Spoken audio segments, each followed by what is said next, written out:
Estas son las notas rápidas en 3x3, 106.9. Hoy nos metemos de lleno en un caso judicial que, la verdad, parecía tener un punto y final, pero que ha resucitado con un giro de guión espectacular. Sí, y lo interesante es que el foco ya no está en el incidente original, en la agresión. No, para nada. El foco se ha desplazado a algo que es la médula espinal de cualquier sistema de justicia, la obligación de decir la verdad. Hablamos, claro, del caso que involucra a la actriz Livia Brito y a su entonces pareja, Mariano Martínez, en su conflicto con el fotógrafo Ernesto Chepeva. Eso es. La historia empieza en Cancún en 2020, pero hoy vamos a analizar un presunto delito totalmente distinto, que es el de falsedad en declaraciones. Exacto. La misión de hoy es desentrañar cómo una resolución judicial que parecía darles la razón fue completamente anulada, qué significa este nuevo lío legal para ellos y, sobre todo, qué viene ahora. Y es fundamental entender esto desde el minuto 1. No vamos a analizar si la agresión ocurrió o no. No, eso va por otro lado. Lo que analizamos hoy, basándonos en los autos judiciales, es si mintieron a las autoridades. Y eso, en cualquier código penal, no es una anécdota, es un delito en sí mismo.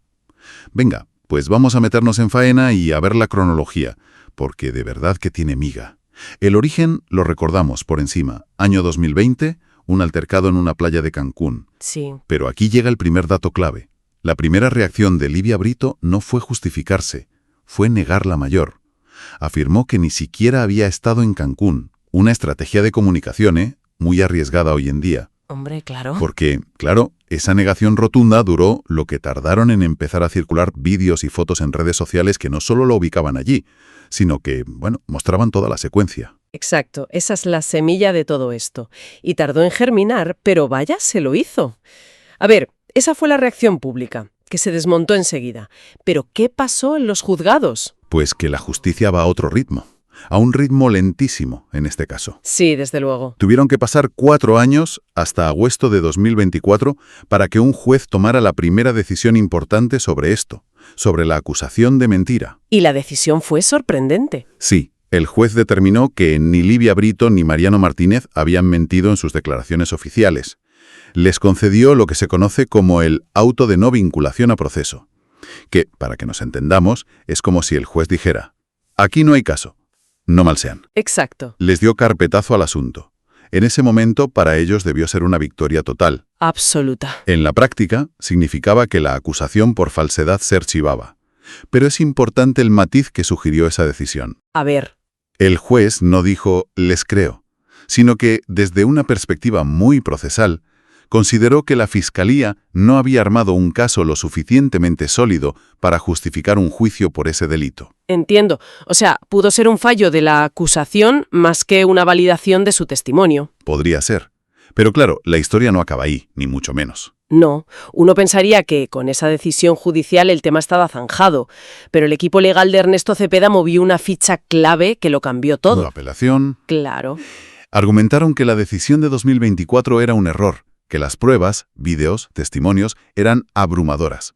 Básicamente le pidieron a una instancia superior que lo revisara todo. Y esa apelación es la que nos trae al presente, al giro de guión que lo dinamita todo.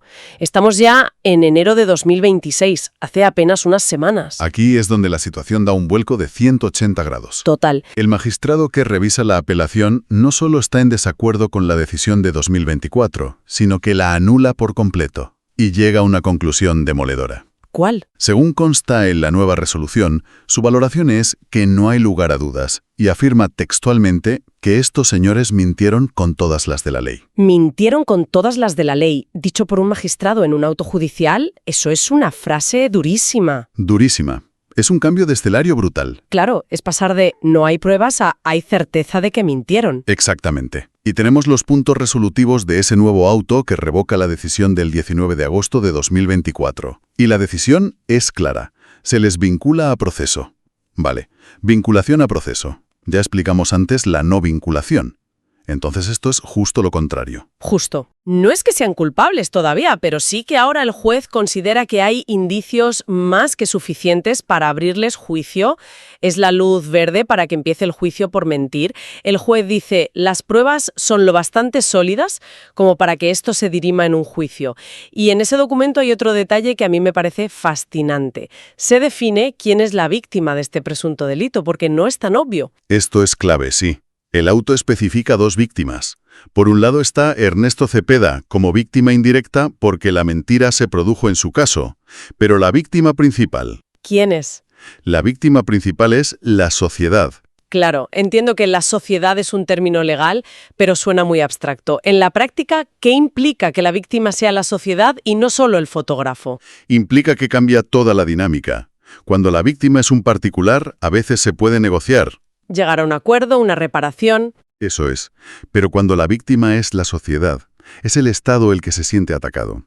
No puedes negociar con el Estado. Te estás enfrentando a toda la maquinaria de la Administración de Justicia. La batalla es mucho más difícil. Es que, y creo que esto hay que recalcarlo para que se entienda bien, este nuevo marrón judicial que tienen es totalmente independiente del incidente de la playa, ¿verdad? Totalmente. Una frase de las fuentes lo resume perfectamente. Esto ya no es porque haya golpeado o no haya golpeado a Ernesto. Esto ya es por mentirosos. Totalmente. Son dos autopistas legales que van en paralelo. El caso de la agresión sigue su propio curso, con sus propias consecuencias, como una indemnización. Y este nuevo proceso se centra solo en si faltaron a la verdad. O sea que podrían ser absueltos del caso de agresión y aún así ser condenados por este. Hipotéticamente sí.